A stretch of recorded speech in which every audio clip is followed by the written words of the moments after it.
주의 장막에서 한 날이 궁정에서 참나보다 좋사오니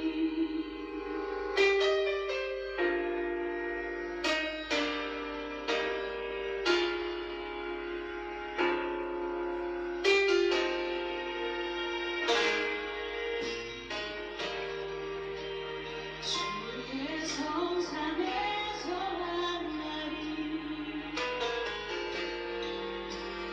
궁궐에서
우리의 삶의 문제들 가운데 우리가 주님을 보길 원합니다.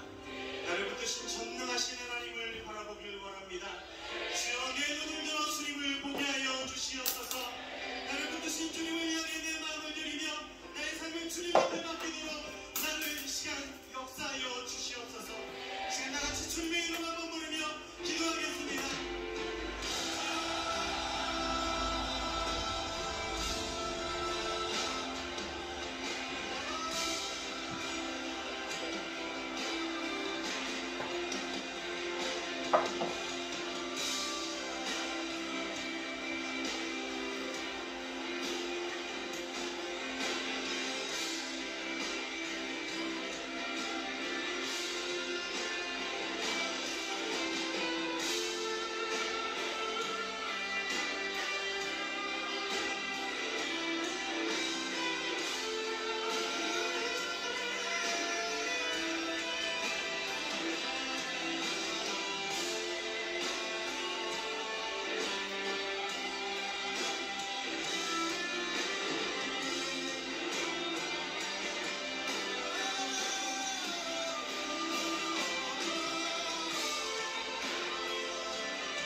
하나님은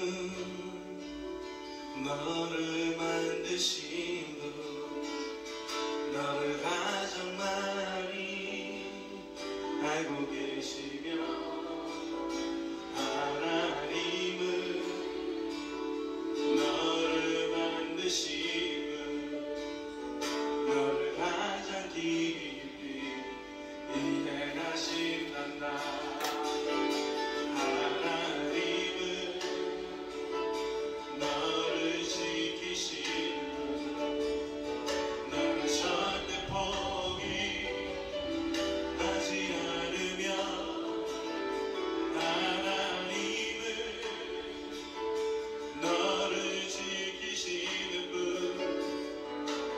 쉬지 않고 지켜보신단다. 그의 생각 셀 수 없고 그의 자비 무궁하며 그의 성실 날마다 새롭고 그의 사랑 하나님은 너를 원하시는 분, 너를 원하시는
4월 10일 주일 예배를 시작하도록 하겠습니다.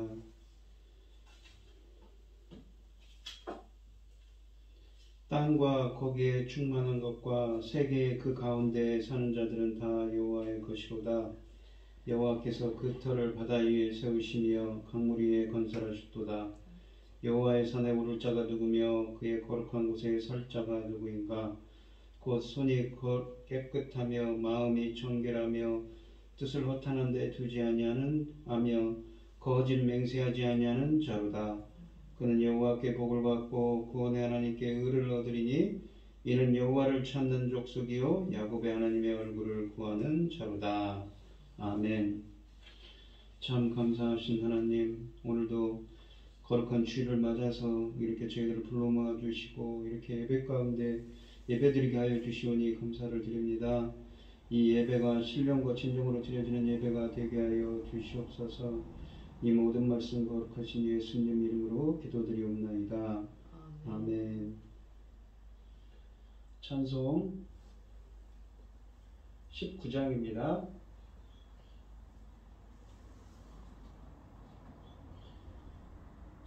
찬송하는 소리 있어 사람 기뻐하도다. 하늘 아버지의 이름 거룩하도다. 세상 사람 찬양하자. 거룩하신 하나님께 할렐루야 할렐루야 할렐루야 아멘. 하나님의 나라 본새 영원토록 있도다. 하나님의 영광 나라 거룩하도다. 하늘 보좌 계신 주님 세상 주관하시도다. 할렐루야 할렐루야 할렐루야 아멘. 하나님의 크신 섭리 그 뜻대로 되도다. 우리 아버지의 뜻은 거룩하도다. 주여 속히 임하셔서 기쁨 나를 주옵소서. 할렐루야 할렐루야 할렐루야 아멘. 아멘. 사도신경 하심으로 신앙 고백하시겠습니다. 전능하사 천지를 만드신 하나님 아버지를 내가 믿사오며 그 외아들 우리 주 예수 그리스도를 믿사오니 이는 성령으로 잉태하사 동정녀 마리아에게 나시고 본디오 빌라도에게 고난을 받으사 십자가에 못 박혀 죽으시고 장사한 뒤 사흘 만에 죽은 자 가운데서 다시 살아나시며 하늘에 오르사 전능하신 하나님 우편에 앉아 계시다가 저리로서 산자와 죽은 자를 심판하러 오시리라. 성령을 믿사오며 거룩한 공회와 성도가 서로 교통하는 것과 죄를 사하여 주시는 것과 몸이 다시 사는 것과 영원히 사는 것을 믿사옵나이다. 아멘. 교동문 129번입니다.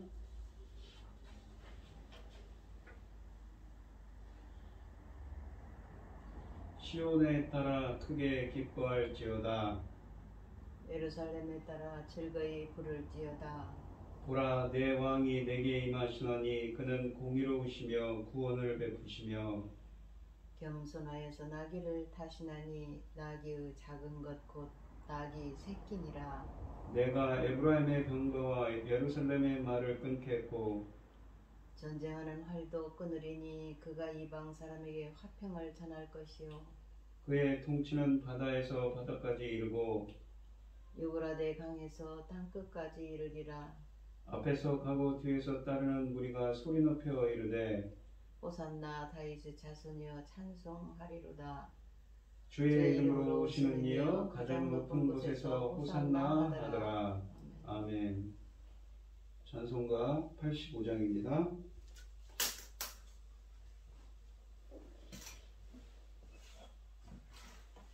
구주를 생각만 해도 이렇게 좋거든.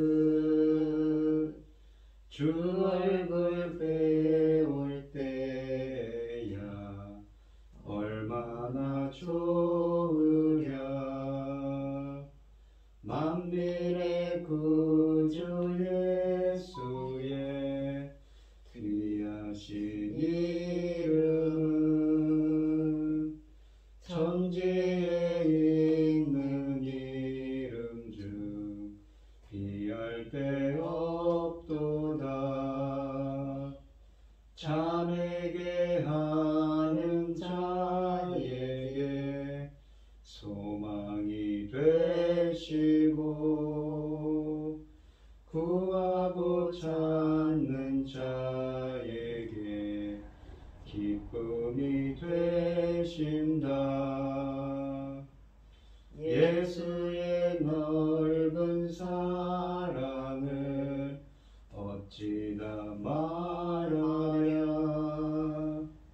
주 사랑 받은 사람만 그 사랑 알도다.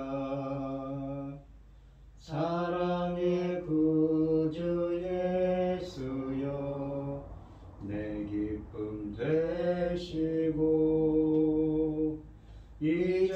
이제로부터 영원히 영광이 되소서.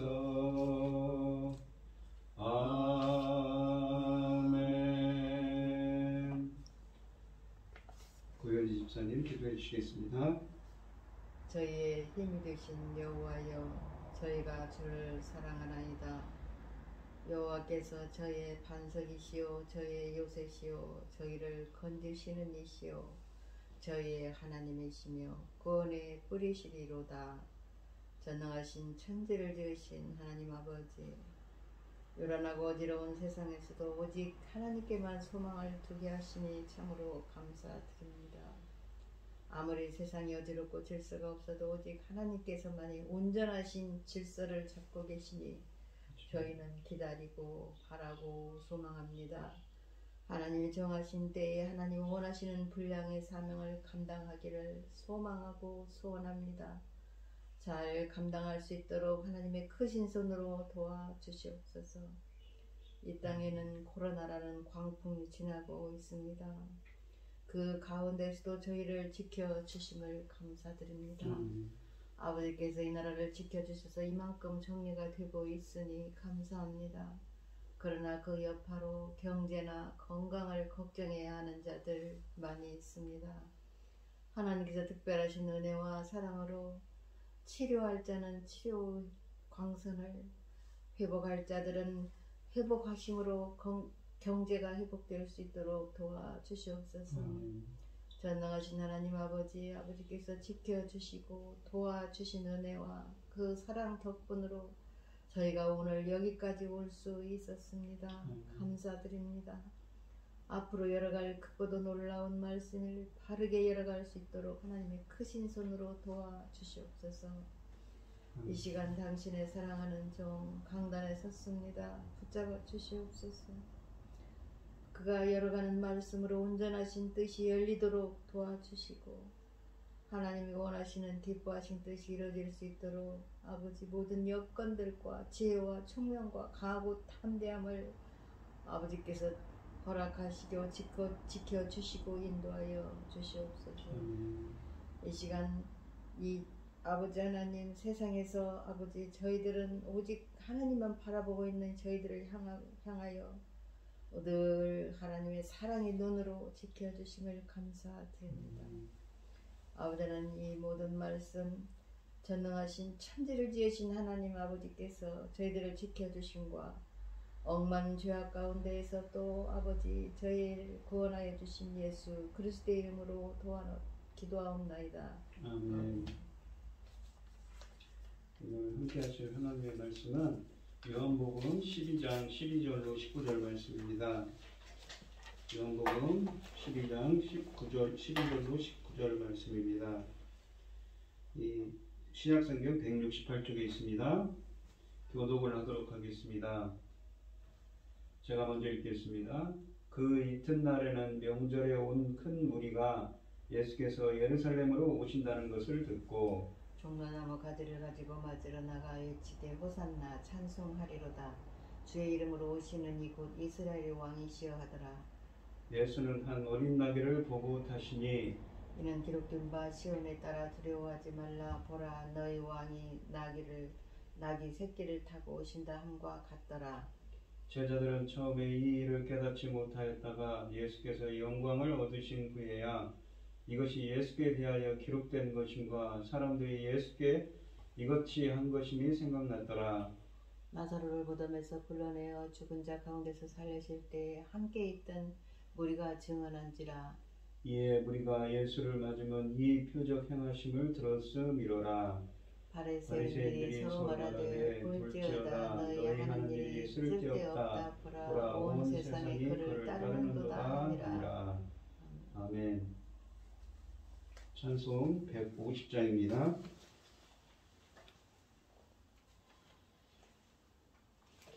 갈보리 산 위에 십자가 섰으니 주가 고난을 당한 표라. 험한 십자가를 내가 사랑하는 주가 보혈을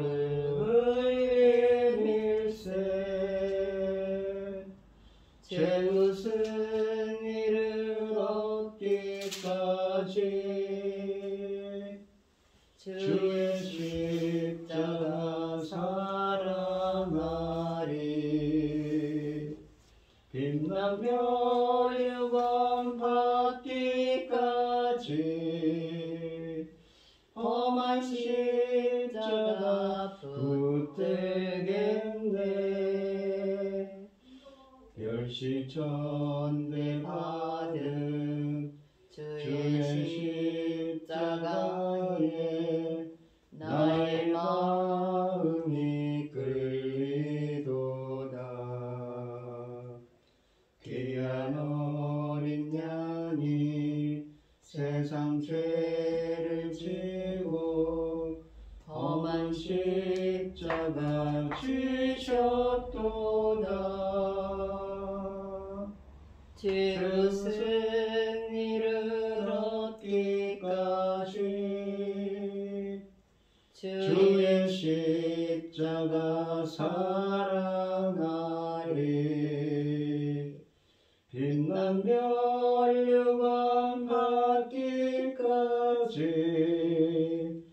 험한 십자가 붙들겠네. 험한 십자가에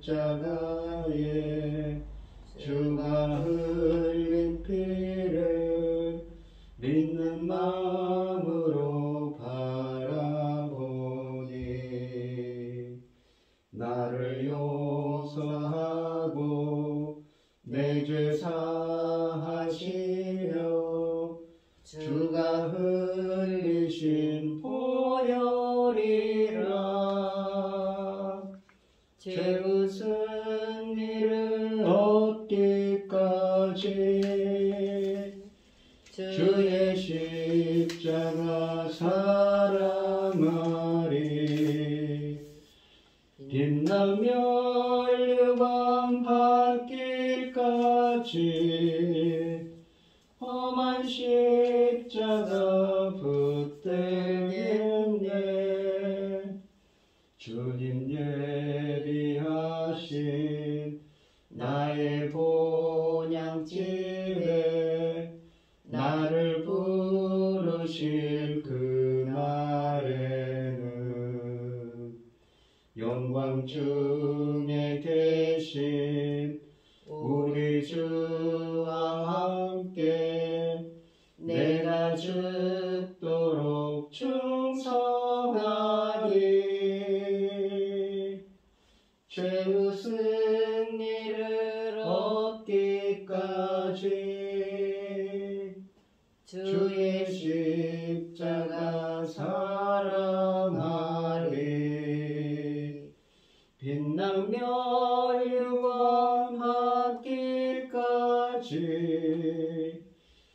원 십자가 붙들겠네.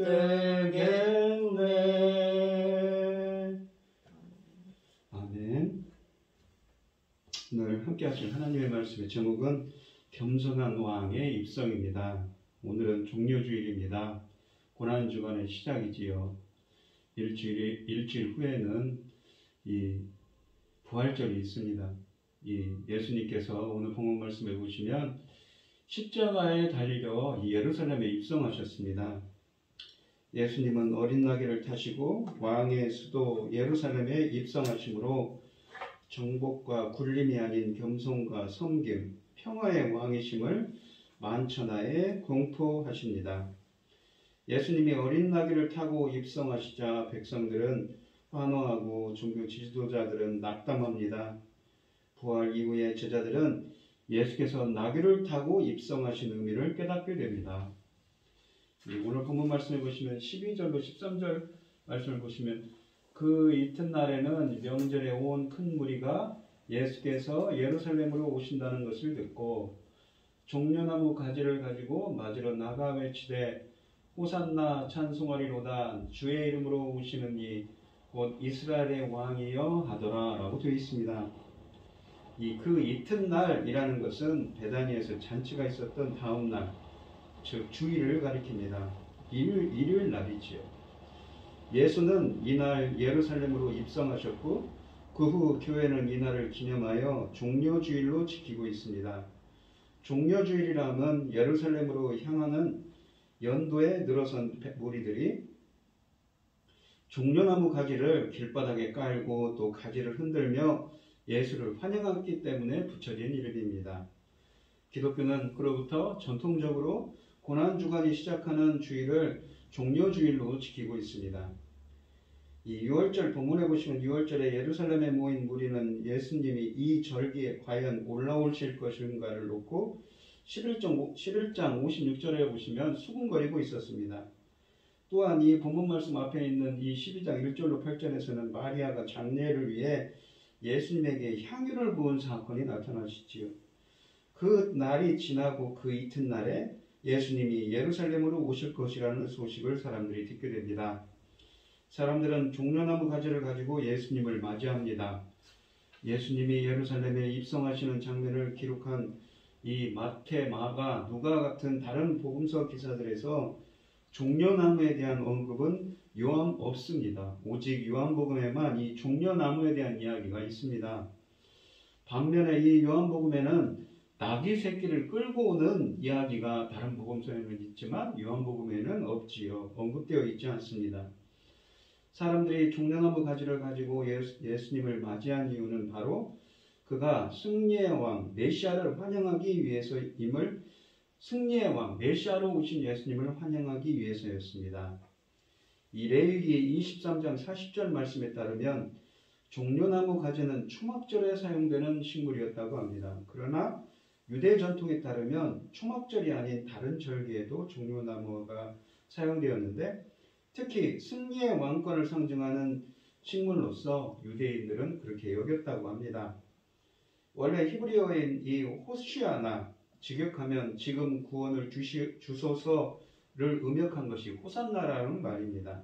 그러니까 이 말의 의미는 주여 지금 구원을 주소서라는 그 기도와 간구를 표현하는 말인데 이 본문에서 보시면 시간이 지나자 많은 사람들이 박수갈채를 보내며 환호하거나 칭송할 때 사용하는 용어가 이 예수님이 온 시대에는 그러한 용어로 바뀌어 있었다는 것이지요. 호산나는 시편 118편 25절에서 인용한 단어로서 메시아를 찬양하고 대망하는 용어입니다. 주의 이름으로 오시는 이는 시편 118편 26절에서 인용한 것인데 사람들은 이스라엘 왕이신 메시아가 이스라엘을 회복시켜 주실 것이라는 소망을 담고 외치고 있습니다. 앞서서 이 나다나엘은 예수님을 이스라엘의 왕으로 호칭했습니다. 1장 49절에 있는 말씀이지요. 또한 6장 15절에서는 오병이어의 기적 후에 사람들은 예수님을 왕으로 삼으려 했습니다. 그때 당시 예수님은 사람들을 피하셨는데 이제는 더 이상 피하지 않으십니다. 왜냐하면 그의 십자가 사건의 시간이 가까웠기 때문이지요. 이스라엘은 얼마나 오랫동안 하나님이 약속하신 구속주가 오기를 기대해 왔던가요? 하나님은 아담과 하와에게 이 원시복음, the first gospel을 주셨죠. 장차 여자의 후손으로 하여금 뱀의 머리를 부수게 할 것이라고 약속하셨습니다.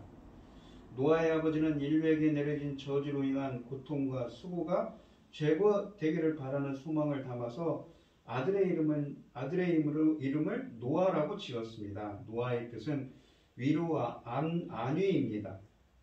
하나님은 아브라함으로부터 왕들이 나오게 될 것이라고 그에게 창세기 17장 5절 말씀에 약속하셨습니다. 또한 민수기 24장 17절에는 모세는 한 별이 야곱에게서 나오고 한 규가 이스라엘에게서 일어날 것이라고 한 발람의 예언을 기록하고 있습니다. 하나님은 다윗에게 그의 자손이 영원히 보좌에 앉게 될 것이라고 또한 사무엘하 7장 말씀에 말씀하고 계십니다. 주전 586년에 예루살렘이 멸망하면서 다윗 과문에서 왕이 나오는 것도 끝났지만 포로 생활에서의 귀환 후에는 다윗의 자손에 대한 소망이 여전히 존재했습니다. 그러니까 이 대대로 이스라엘 사람들에게 메시아 대망 사상이 있었던 것이지요. 하나님의 백성은 수천 년 동안 이 순간을 기다려 왔습니다. 이 유대인들이 예수님을 향하여 이스라엘의 왕이라고 말한 것은 선명한 정치적 의도가 있습니다. 그들은 자기 나라를 강력한 로마 제국으로부터 구원할 정치적 군사적 메시아에 대한 기대감을 가지고 있었습니다. 이제 예수님이 엄청난 능력을 사용하셔서 로마로부터 이스라엘을 해방하시고 강력한 다윗의 왕국을 재건하실 것으로 생각했습니다. 그러나 예수님은 그들의 기대와는 전혀 다른 메시아이시지요. 그분은 고난을 받는 종이 되셔서 온 인류를 죄와 사망으로부터 해방해 주실 영적 메시아로 드러나실 것입니다.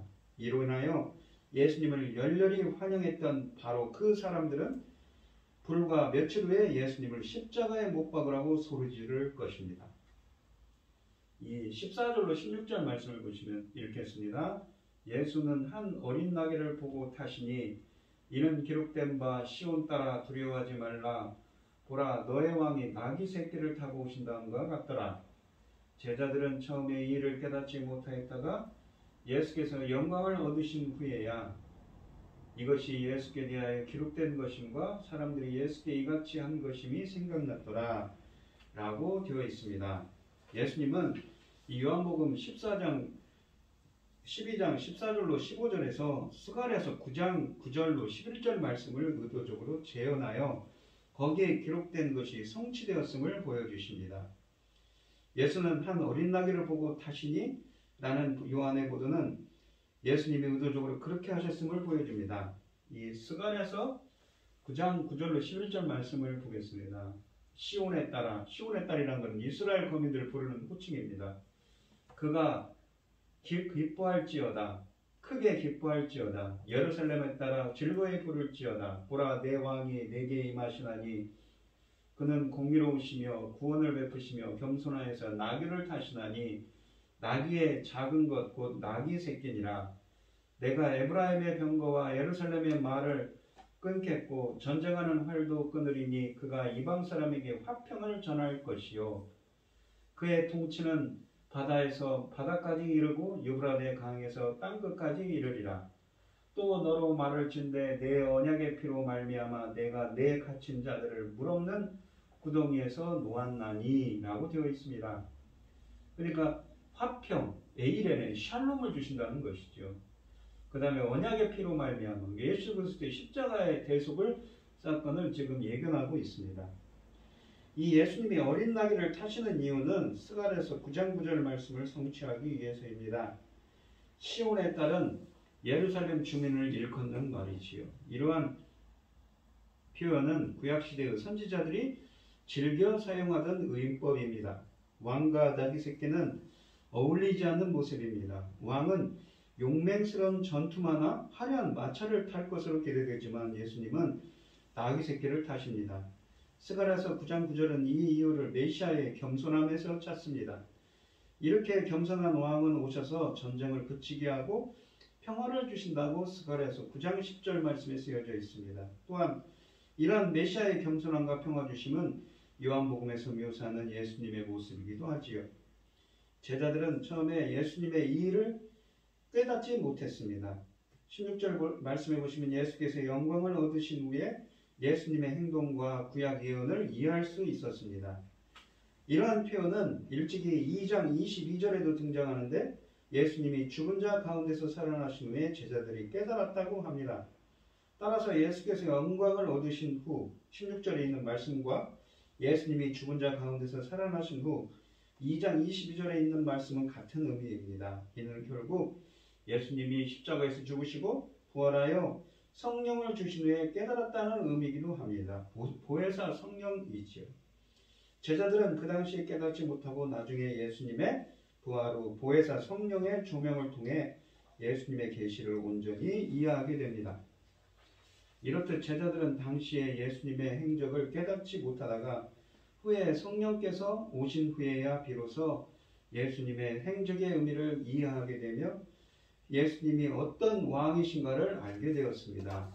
예수는 나귀 새끼를 타고 예루살렘에 입성하심으로써 자신이 겸손과 평화의 왕임을 입증했습니다.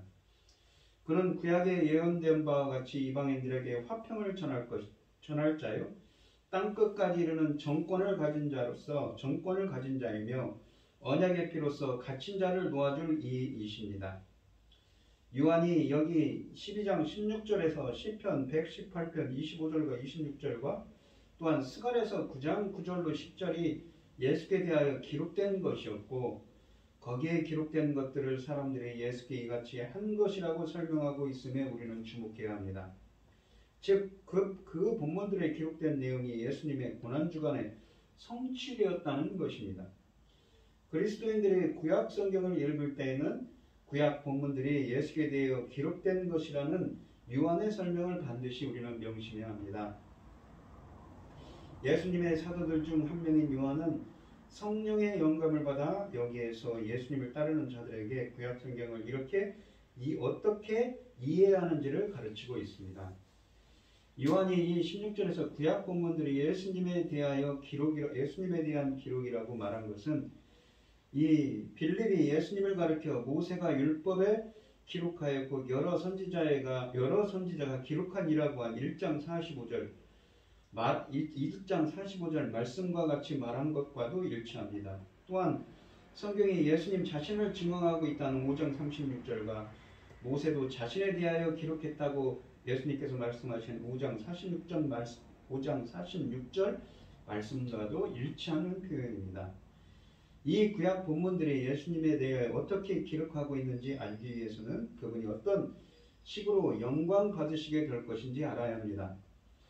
예수님이 영광을 받으실 것이라고 말하는 구절들에 사용된 단어가 이사야서 52장 13절에서는 여호와의 종이 들려서 영광을 받으시게 될 것임을 이 헬라어로 번역한 70인역 성경에 나오는 단어와 똑같은 말로 표현되어 있습니다.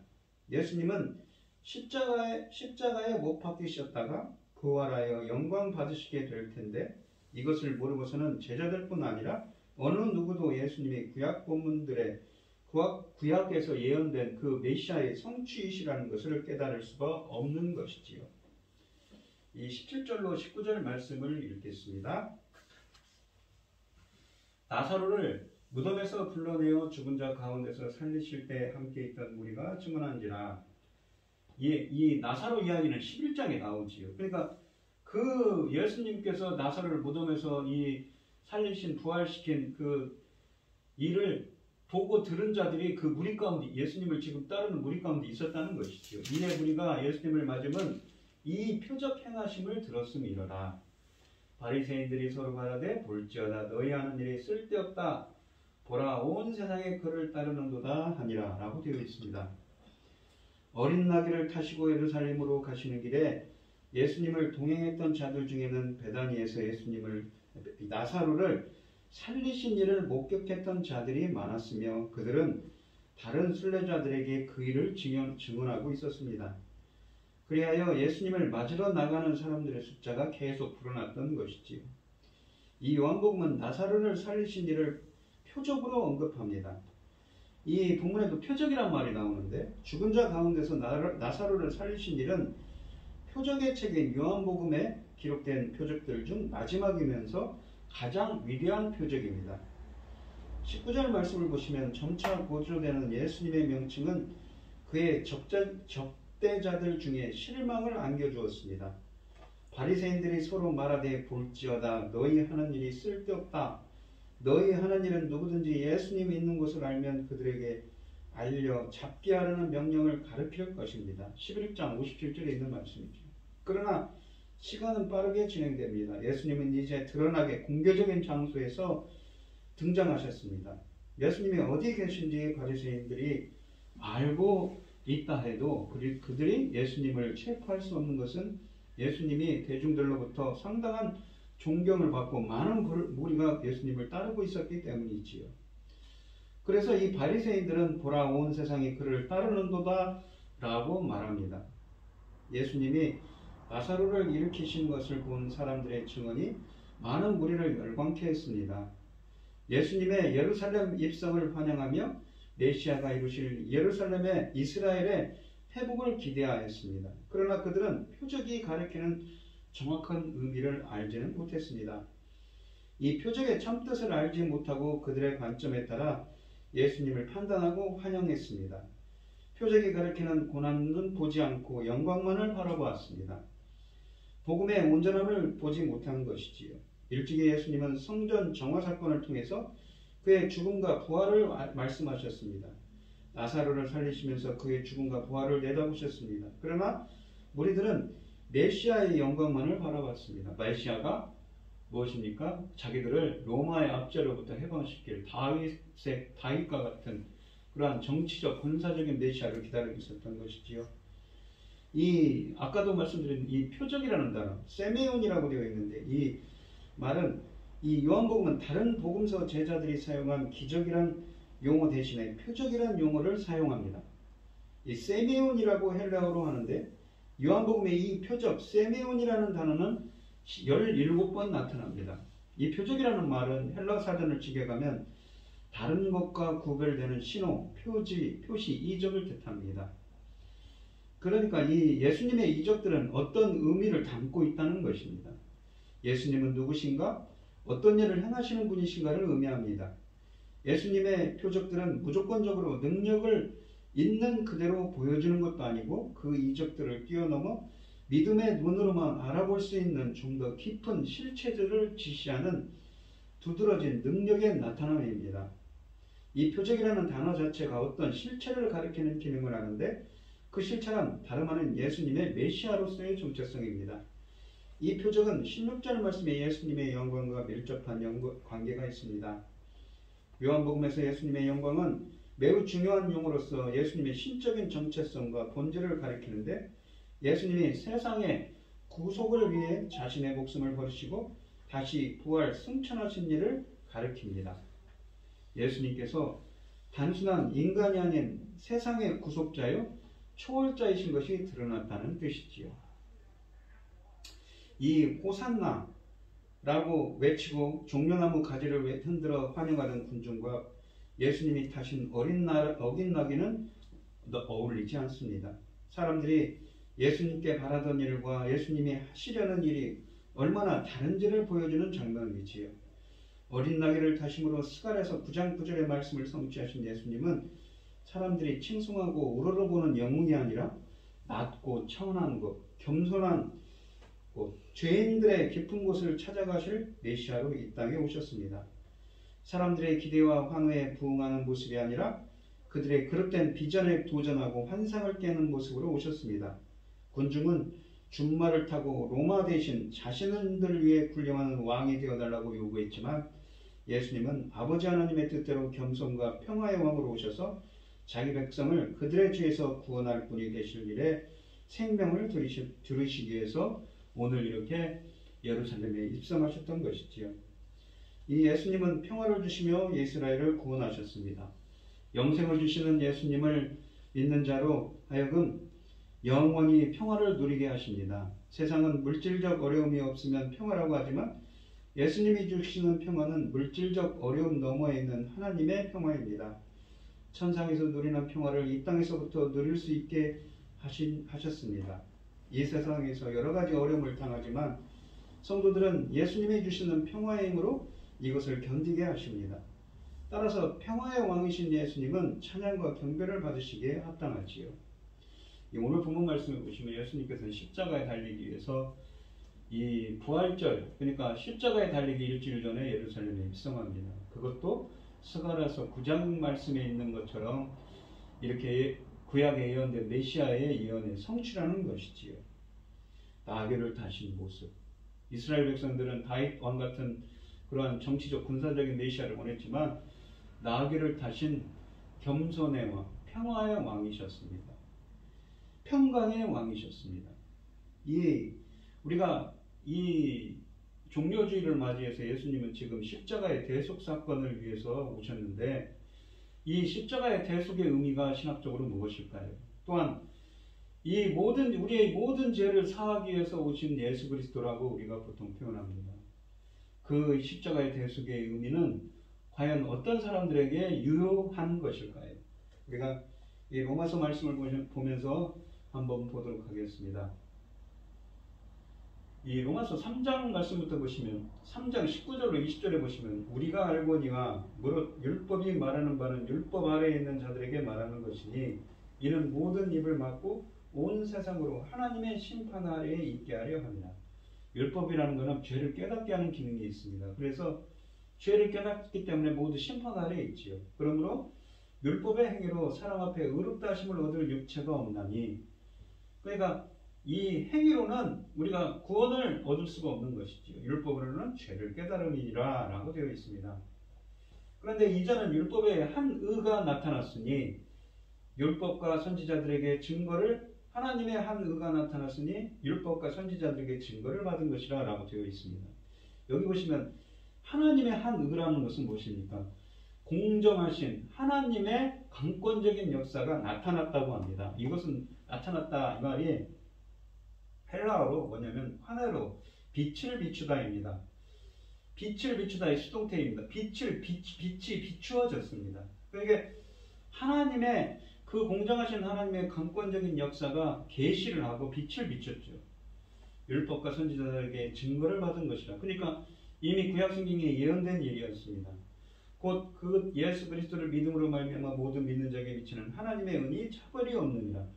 하나님의 은혜라는 건 무엇이었습니까? 바로 공정하신 하나님의 강권적인 역사가 예수 그리스도를 믿음으로 말미암아 모든 믿는 자에게 미친다고 하지요. 이 이야기가 지금 무슨 얘기를 하냐면 로마서 전체를 보시면 로마서 1장 16절, 17절, 18절, 19절에 있는 말씀들을 있는데 그것을 뒤에서 계속 설명합니다. 그러니까 그러면서 설명을 하면서 이렇게 바로 이 하나님의 한 의가 나타나서 뭡니까? 예수 그리스도를 믿게 되고 모든 믿는 자에게 그 하나님의 공정하신 하나님의 강권적인 역사가 이르렀다고 미쳤다고 지금 말하는 겁니다. 이게 1장 16절부터 다시 보시면 내가 복음을 부끄러워하지 아니하노니 이 복음은 모든 믿는 자에게 구원을 주시는 하나님의 능력이 됩니다. 복음은 뭐라고요? 모든 믿는 자에게 구원을 주시는 하나님의 능력이라. 복음은 모든 믿는 자에게 주시는 하나님의 구원의 능력이 된답니다. 먼저는 유대인에게요 헬라인에게로다. 복음에는 하나님의 의가 나타나서 아까 그 로마서 3장 21절을 보시면 복음에는 하나님의 의가 나타난다고 합니다. 여기 나타나서가 다른 단어인데 아까 빛을 비춘다고 아포칼리프라고 계시입니다. 의미는 같습니다. 그러니까 이 로마서 3장 21절을 하나님의 의가 나타났으니 무엇입니까? 곧 예수 그리스도를 믿음으로 22절에 말미암아 모든 믿는 자에게 미치는 하나님의 의다라고 하지 않습니까?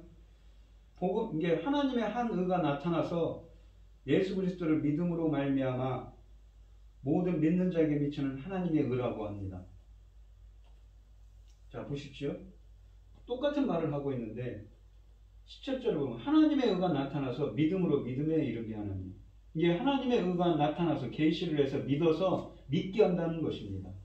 오직 의인은 믿음으로 말미암아 살리라. 똑같은 이야기를 지금 하고 있습니다. 그러니까 1장 16절로 19절에서 했던 얘기를 해서 그 뒤에서 계속 설명을 하다가 로마서 3장 20절, 21절, 23절에서 봐라. 이게 맞지 않냐? 하나님의 의가, 공정하신 하나님의 의가 나타났다고 합니다. 그러면서 이제 어떻게 나타나는가? 공정하신 이 하나님의 의, 공정하신 하나님의 강권적인 역사가 어떻게 나타나는가 보십시오. 악을 행하는 자들에게는 진노로 나타납니다. 하나님의 진노가 불의로 진리를 막는 사람들의 모든 경건하지 않음과 불의에 대하여 하늘로부터 나타나다. 이게 여기에 있는 21장 17절에는 하나님의 의가 나타나되 계시한다는 거 똑같은 겁니다. 하나님의 진노가 나타났어요. 어떤 사람들이 악을 행하는 자들. 하나님은 공정하시기 때문에 그렇죠. 이는 하나님을 알만한 것이 그들 속에 보인다. 이 빛을 비췄다는 겁니다. 하나님을 알도록 빛을 비췄는데 계시를 했다는 것이죠. 이 알만한 것이라면 에피그노시스라고 합니다. 이 하나님을 어떻게 합니까? 우리가 알 수가 없죠. 하나님이 계시해 줘야만, 자신을 드러내 주셔야만. 그런데도 하나님께서 이를 그들에게 보이셨느니라 그러죠. 그러니까 똑같은 게 빛을 비췄다는 것입니다. 그런데 악을 행하니까 어떻습니까? 하나님의 강권적인 일을 그들에게 심판이 임하죠. 근데 다른 사람들이 있죠. 2장 7절에 보면 참고 선을 향하여 영광과 존경과 썩지 않음을 구하는 자가 영생으로 하십니다. 하나님의 그 공정의, 하나님의 공정하신 하나님의 강권적인 역사가 참고 선을 행하며, 선을 행한다면 하나님 뜻대로 사는 사람입니다. 인내하고 하나님의 영광을 위해서 살고 존귀와 썩지 아니하며 불멸, 영생의 존재이신 불멸의 존재이신 예수님을 구하는 자에게는 영생으로 하시도록 하나님의 의가 나타났다는 것이죠. 그들을 어떻게 구원으로 이끄십니까요? 그러면서 이제 당을 지어 진리를 따르지 않는 악을 행하는 자들에게는 진노와 분노로 하신다고 합니다. 악을 행하는 각 사람에게는 환난과 공고가 있으려니 먼저는 유대인에게요, 그리고 헬라인에게며 선을 행하는 각 사람에게는 영광과 존귀와 평강이 있으려니 먼저는 유다인에게요, 그리고 헬라인에게라 라고 되어 있습니다. 이는 하나님께서 외모로 사람을 취하지 아니하심이라 라고 되어 있지요. 그러면서 이 하나님 앞에서는 율법을 듣는 자가 의인이 아니오 오직 율법을 행하는 자라고 되어 있는데, 헬라어로는 뭐냐면 율법의 포이에테스입니다. 포이에테스라는 것은 이 창조자입니다. 그러니까 이 율법의 창조자라고 하면 말이 안 되지 않습니까? 하나님이 창조하는 사람인데, 이 포이에테스, 행하는 자라고 되어 있지만 포이에테스라는 말이 창조자인데, 포이에요, 창조하다는 말에서 유래한 말입니다. 어원이 같지요. 근데 이제 율법의, 이게 소유격입니다. 그러니까 소유격이라는 것은 헬라어에서 주격적 소유격과 목적격적 소유격이 있습니다. 율법이 창조한 자, 율법이 창조자, 율법을 창조한 자, 율법의 창조자. 그러니까 하나님께서 율법의 창조자가 되셔서 율법으로 창조한 자라야, 율법이 창조한 자라야, 하나님께서 율법의 창조한 자라야 의롭다 하심을 얻습니다. 율법을 어떻게 창조합니까? 하나님께서 그 마음에 새깁니다. 여러분, 그 마음에 새긴 율법의 행위입니다.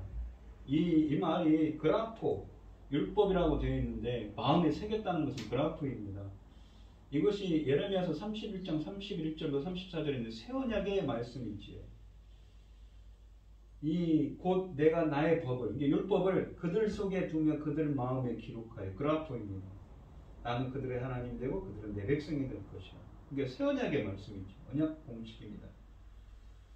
그러면서 그들이 다시는 각기 이웃과 형제를 가리켜 이르기를 너는 여호와를 알라 하지 아니하리니 이는 작은 자로부터 큰 자까지 다 나를 알기 때문에. 하나님을 어떻게 알겠습니까? 알라 하지만 알게 계시를 받았죠. 내가 그들의 악행을 사하고 다시는 그 죄를 기억하지 않는 죄사함의 은혜가 임합니다. 하나님을 어떻게 안다고요? 아까 그 계시를 한다고 했잖아요. 다 알기 때문이라고 하지 않습니까? 다시 이제 돌아가 보시면 이 로마서 3장에 보시면 이런 말씀이 있었죠. 로마서에 보시면 이 아까 이제 그 말씀을 돌아가 보시면 3장으로 돌아가시면 하나가 의가 나타났습니다. 공정하신 하나님의 의가. 근데 이 복음에는 하나님의 의가 나타나서 믿어서 믿게 한다고 하지 않습니까? 그런데 이 무엇입니까?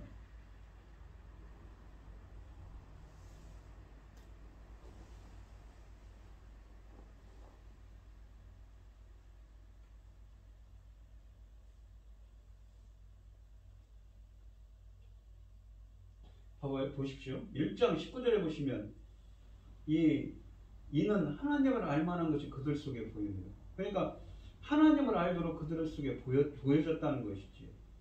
하나님께서 그들 속에 보이셨다고 합니다. 그러니까 계시를 했다는 것이지요. 그 의미를 담고 있는 말입니다. 또한 이 참고 선을 행하고 영광과 존귀한 것 썩지 않음을 구하는 자들에게는 하나님의 의가 나타납니다. 영생으로 하시는 하나님의 그 강권적인 역사가 나타나는데 어떤 역사가 임하냐면 이 로마서 2장에 가시면 마음의 할례를 베풉니다. 이게 보시면 할례는 마음의 할지니 영에 있고 이거를 이제 헬라어로 직역하면 이 한글 성경 번역이 준 건데 성령으로 마음의 할례를 행한다고 합니다. 성령으로 마음의 할례. 할례라는 것은 베어버립니다. 우리 마음속에 있는 하나님께 불순종하는 마음들을 다 제거해버려요. 어떻게 해요? 성령으로 말입니다. 성령 세례를 부어서 말입니다. 이 말은 에스겔서 36장 24절로 28절에 있는 새 언약의 말씀이 성취된 것이지요. 또 새 영을 너희 속에 두고 새 마음을 너희 속에 주되 너희 육신에서 굳은 마음을 제거하고, 제거한다는 말이 할례를 뜻하는 말입니다. 창세기 17장에 있는 부드러운 마음을 줄 것이며 내 영을 너희 속에 두어 너희로 내 율례를 행하게 하니 너희가 내 규례를 지켜 행할지라. 내 백성이 너희는 내 백성이 되고 너희는 나는 너희 하나님이 되리라. 완전히 사람을 어떻게 됩니까? 굳은 마음, 불순종하는 마음을 다 베어버려요. 제거해버려요. 그러니까 어떻게 해요? 하나님께 순종하는 마음으로 하나님의 사람으로 변화를 시킨다는 이야기죠. 그러면서 이 로마서 3장으로 다시 돌아오면 모든 사람이 죄를 범하였으며 하나님의 영광에 이르지 못했다고 하죠. 그러니까 하나님의 강권적인 역사가 이 로마서 3장을 시작하면서 1장에 있었던 이야기들, 이게 공정하신 하나님의 그 의, 공정하신 하나님의 강권적인 역사가 나타났어요. 참고 선을 행하고 영광과 존귀한 것 섞지 않은 구원 자에게는 영생을 하신다고 하는데 어떻게 해요? 마음속에 율법을 새겨서 기록하고 새겨서 하나님의 백성으로 만들죠. 또 마음의 할례를 베풉니다. 라고 했습니다. 또 그런 사람들에게는 어떤 은혜를 주십니까? 모든 사람이 죄를 범하였는데 하나님의 영광이 이르지 못했지요. 하나님과 관계가 단절됐습니다. 하나님의 영광이라는 하나님의 임재를 뜻하는 것이죠. 그리스도 예수 안에 있는 속량으로 말미암아 구속으로 말미암아 하나님의 은혜로 값없이 의롭다 하심을 얻은 자 되었다고 합니다. 이 누가요? 하나님의 강권적인 의가 나타났습니다. 어떤 자들에게? 참고 선을 행하고 영광과 존귀한 것 썩지 않음을 구하는 자에게 나타나서 의롭다 하심을 얻었어요. 하나님의 구속이 예수 그리스도 안에 있는 속량, 구속으로 통하여서 하나님의 은혜로 값없이 의롭다 하심을 얻는 자가 되었습니다. 그러면서 또 뭐라고 하냐면 이 예수를 하나님의 그의 피로써 믿음으로 말미암는 화목제물로 세우셨으니 라고 합니다. 이 예수 그리스도의 피로 믿음을 통하여서 의롭게 된 믿음을 통해서 의롭게 된 자들에게 이 예수 그리스도의 피가 화목제물로 세우셨다고 합니다. 화목제물이라는 것은 이 한글 성경 번역이 조금 그런데 속죄소의 의미입니다. 이 속죄소라는 건 지금 그림을 하나 있는데 이 성막을 세웠는데 예수 그리스도의 그 성막은 히브리서에 보시면 우리가 가고자 하는 하늘나라의 천국의 모형과 그림자라고 하죠. 지성소에 가시면 법궤가 있습니다. 법궤가 무엇입니까? 저기 법궤는 이 여호수아서에 보시면 제사장들이 이 요단강을 건널 때 이 딱 법궤를 들고 네 귀퉁 위에 법궤를 들고 요단강을 딱 발을 딛자 요단강이 둘로 갈라지죠. 하나님의 임재를 상징합니다. 왜 그러냐면 이 법궤 안에는 이 히브리서에 보시면 아론의 쌍난 지팡이, 만나가 담긴 항아리, 그리고 십계명이 적힌 두 돌판이 있습니다. 그런데 그 법궤를 들고 가는데 여기 보시면 이 법궤 위에 무엇입니까? 날개를 달고 있는 뭐예요? 천사 같은 형상이 있지 않습니까? 성경에 보시면 그룹들이 있지요. 이 그룹들과 스랍이 있습니다. 구약 성경에 보시면 누구냐면 하나님의 지근거리에서 하나님을 보좌하는 천사들을 의미하는데 그 천사가 지금 날개를 이렇게 딱 날개로 이렇게 무엇인가를 떠받치고 있는 형상입니다. 무엇을 떠받칩니까? 하나님의 보좌입니다. 하나님의 보좌, 시온자, 은혜의 자리죠. 여기를 속죄소라고 합니다. 하나님께서 용서해 주는 자리라는 것이죠. 우리가 이 히브리서의 히브리어로 이제 이 말이 어떤 의미를 담고 있냐면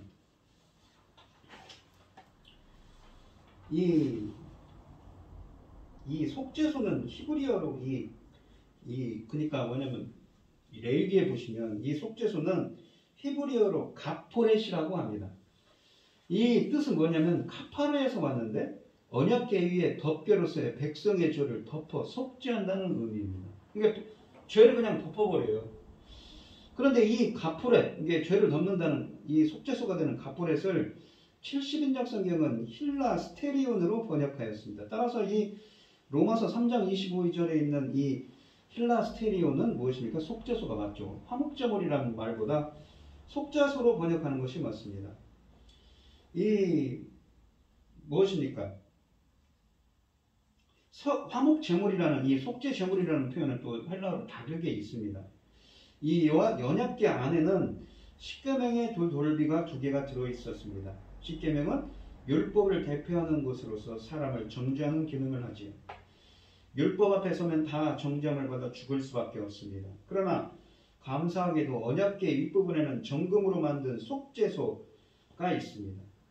그 위에 숫송아지와 순염소의 피를 뿌려서 율법의 정죄가 그릇들 사이에 계신 하나님께, 이게 하나님의 임재에 뭐니까 상대되지 못하게 막아주는 역할을 한다는 것이죠. 그리스도는 속죄소가 되셔서 그 위에 피를 뿌림으로 말미암아 율법의 정죄가 하나님께 상대됨을 막아주는 것입니다.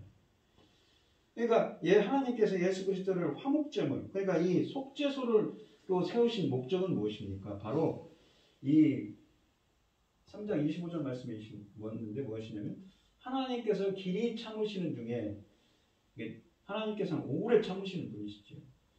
중에 전에 지은 죄를 간과하심으로 자기의 의로우심을 나타내려 하십니다. 간과했다는 것은 무슨 의미냐면 그냥 덮어두고 지나쳐버려요. 없는 것으로 지나쳐버렸다는 것입니다. 그러면서 자기의 의로움을 나타냈다는 건 무엇이냐면 행동으로 증명했다는 것이죠. 어떤 행동입니까? 십자가 사건이죠. 그러니까 이렇게 이 속죄소로 세우신 목적은 하나님께서 길이 참으시는 중에 전에 지은 죄를 간과하심으로 자기의 의로우심을 나타내려 하셨기 때문이었다는 것이죠. 하기 위해서라는 것입니다. 여기서 자기의 의로우심은 원어상 그의 피로 바로 다음에 나오는데 이것은 하나님께서 죄인들을 용서해 주시되 아무런 대가 없이 그냥 용서해 주는 것이 아니라 자기 아들의 피로써 죄의 값을 다 치르시고 용서해 주셨다는 의미입니다. 이것이 곧 하나님의 공의이며 의로우심이시죠. 하나님의 용서의 구체적인 방법은 전에 지은 죄들을 간과하시는 것이라고 합니다. 간과하다는 말은 뭐냐면 눈 감아주다, 그냥 지나쳐버리다는 말입니다. 우리가 지은 죄들을 못 본 것으로 쳐주신다는 뜻이지요. 따라서 이것은 법적인 의미입니다. 우리가 실제로는 죄가 있지만 죄가 없다고 여겨주시는 것이지요. 그 근거는 무엇입니까? 예수 그리스도의 십자가에서 흘리신 그 피 때문이라는 것입니다. 그 십자가의 대속으로 그렇게 하셨다는 것이지요. 십자가의 효력이 그렇게 미친다는 것입니다. 예수님이 우리의 죄값을 다 지불해 주셨기 때문에 우리를 죄 없다고 그냥 여겨주신다는 것이죠. 그러면서 자기의 의로움을 나타냈다고 합니다. 공정하신 하나님의 강권적인 역사하심을 우리의 모든 죄를 사하기 위해 십자가에서 화목제물로 죽게 하신 행동으로 증명하셨다는 것이지요. 그러니까 공정하신 그 하나님의 의가 나타나서 무엇입니까? 믿음으로 믿음에 이르게 하고 의롭다 칭함을 받게 하고 구원을 영생으로 이르게 하시지요. 그들에게 이 세언에게 말씀처럼 새로운 창조와 언약이 무엇입니까? 마음의 할례를 베풀죠. 또한 무엇입니까? 죄를 그냥 덮어버리시고 없는 것처럼 여기시고 예수 그리스도에서 십자가에서 흘리신 그 피로써 무엇입니까? 그 죄를 다 덮어버리시고 없는 것으로 그냥 간과하도록 지나쳐버리시고는 지나치도록 은혜를 베푸신다는 것이죠. 십자가의 대속의 은혜가 이렇게 신학적으로 임한다는 것입니다. 그것을 예수 그리스도의 십자가의 사건으로 나타냈다. 행동으로 증명했다는 말을 하고 있습니다. 그러니까 이 속죄소의 의미라는 것이죠. 그것이 예수 그리스도의 십자가에 흘린 피가 담고 있는 신학적인 의미입니다. 그러면서 이런 말을 계속해 보면 또 이렇습니다. 곧 이때 자기의 의로움을 나타내서, 그러니까 자기의 의로움을 행동으로 증명했다는 것이죠. 자기도 의로우시며 또한 예수 믿는 자를 의롭다 하려 하십니다. 라고 되어 있습니다. 그러면서 28절에 또 그럽니다. 그러므로 사람이 의롭다 하심을 얻는 것은 사람이 의롭다 하심을 얻다는 것은 무엇인가요? 하나님께 인정받는 거예요. 하나님의 그 의의 기준에 부합했어요. 하나님이 기뻐하시는 자입니다. 율법의 행위에 있지 않고 인간의 공로가 아니라는 것이죠. 오직 믿음이고 하나님의 은혜라는 것이죠. 우리 인간들의 이 공로로는 어떻게 구원받을 수가 없다는 의미를 담고 있습니다. 그러면서 이 5장에 넘어오시면 4장에서는 그러면서 아브라함 이야기를 합니다. 뭐냐면 이제 정리를 해보면 이런 거죠. 아브라함이 의롭다 칭함을 받은 것은 할례를 받기 전이라는 것이죠. 이미 행위가 아니라는 것입니다. 그의 믿음을 보시고 의롭다고 하나님께서 인정하신 거죠. 였다는 이야기를 합니다. 그러면서 이 로마서 5장에 보시면 이런 말을 합니다. 그러므로 우리가 믿음으로 의롭다 하심을 받았으니 아브라함처럼 말입니다.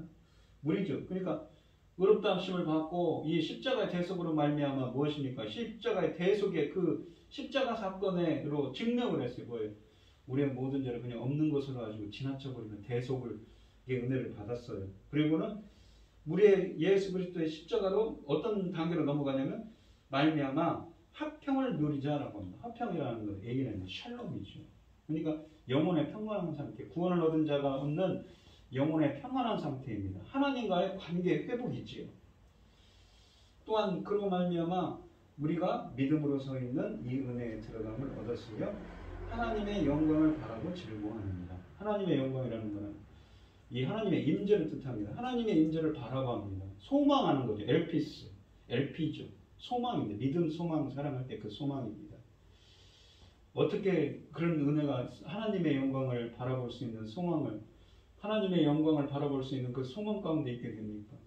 바로 예수 그리스도의 십자가의 은혜입니다. 그 십자가의 은혜가 어떤 사람들에게 합니까? 참고 선을 행하고 영광과 존경과 썩지 않음을 구하는 자에게 하나님의 의, 공정하신 하나님의 강권적인 역사가 나타나서 그를 이렇게 새로운 창조와 성령의 은혜, 마음의 할례를 베푸셔서 이렇게 십자가의 대속의 은혜를 잊게 하시고 그러한 사람들의 죄를 무엇입니까? 없는 것처럼 간과하시고 그냥 지나쳐버리시고 덮어버리시고 십자가의 피로 말입니다. 예수 그리스도의 십자가에서 주신 피로 말입니다. 이렇게 평강을 주시고 하나님의 영광을 소망할 수 있는, 바라볼 수 있는 은혜를 주신다고 말씀하고 계십니다. 오늘은 이렇게 오늘은 성도님들 종려주일입니다. 이 예수 그리스도의 이 십자가 사건을 위해서 우리의 모든 죄를 이렇게 대속하기 위해서 예수님은 예루살렘에 입성하셨습니다. 앞으로 한 주간 이 고난주간입니다.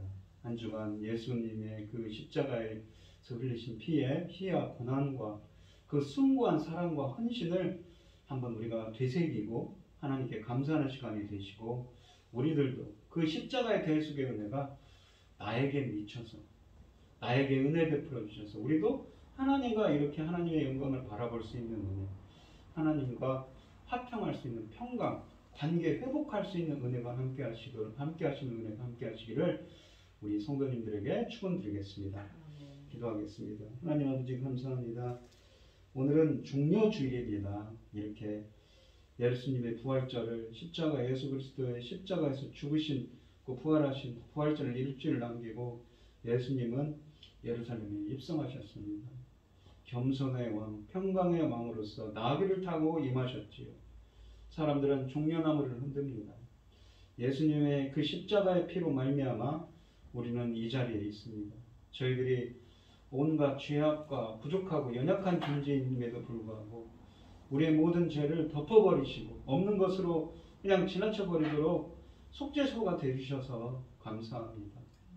한 주간 주님의 예수 그리스도께서 흘리신 그 십자가의 보혈의 은혜를 생각하며 하나님의 사람으로서 하나님의 백성으로서 주님께 감사드리고 영광 돌릴 수 있는 삶이 될 수 있도록 주님 붙들어 주시고 함께하여 주시옵소서.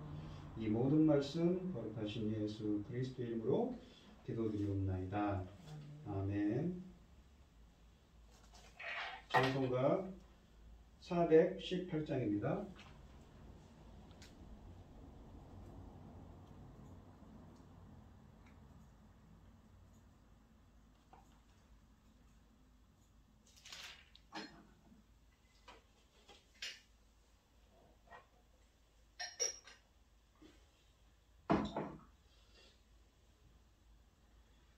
기쁠 때나 슬플 때나 도우시는 사랑의 주 기쁠 때에 찬양하고 슬플 때 기도합니다. 사랑의 우리 주여 위로하소서. 임마누엘 주여 새 힘 주소서. 병들 때나 괴로울 때 도우시는 위로의 주 믿음으로 간구하니 연약함 고쳐주소서. 사랑의 우리 주여 위로하소서.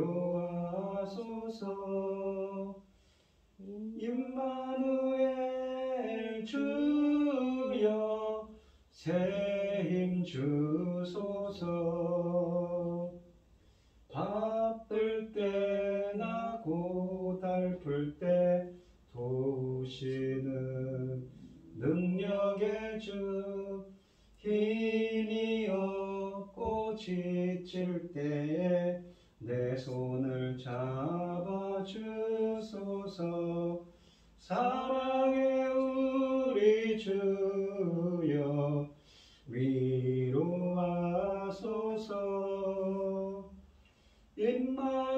임마누엘 주여 새 힘 주소서. 아멘. 예물 위해서 기도하겠습니다. 참 감사하신 하나님, 오늘도 이렇게 중요주일입니다. 오늘 이 한 주간이 정말 예수 그리스도께서 십자가에 흘리신 피를 다시 한번 되새길 수 있는 시간이 될 수 있도록 주님께서 인도하시고 함께하여 주시옵소서. 오늘 이 시간 주님의 은혜에 감사드리며 주님께 귀한 예물을 드리는 성도들이 있습니다. 드려지는 예물들마다 주님께서 기억해 주시고 이 간과 기도에 귀 기울여 주시고 응답하여 주셔서 하나님의 기뻐하시는 뜻을 행할 수 있도록 인도하여 주시옵소서. 기뻐받아 흥명하여 주실 줄 믿사오며 이 모든 말씀 거룩하신 예수 그리스도 이름으로 기도드리옵나이다. 아멘. 찬송가 5장을 하시고 축도하심으로 오늘 예배를 마치도록 하겠습니다. 이 천지가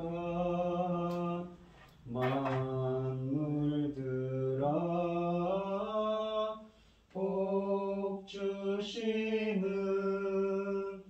주 여호와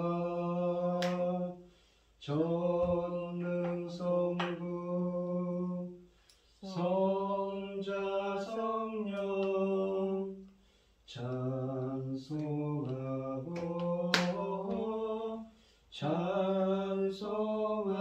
찬송하세. 아멘. 이제는 겸손과 평강의 왕으로 오신 주 예수 그리스도의 은혜와 하나님의 극진하신 사랑과 성령의 교통하심이 성도들 머리머리 위에 이제로부터 영원히 함께 있을지어다. 아멘.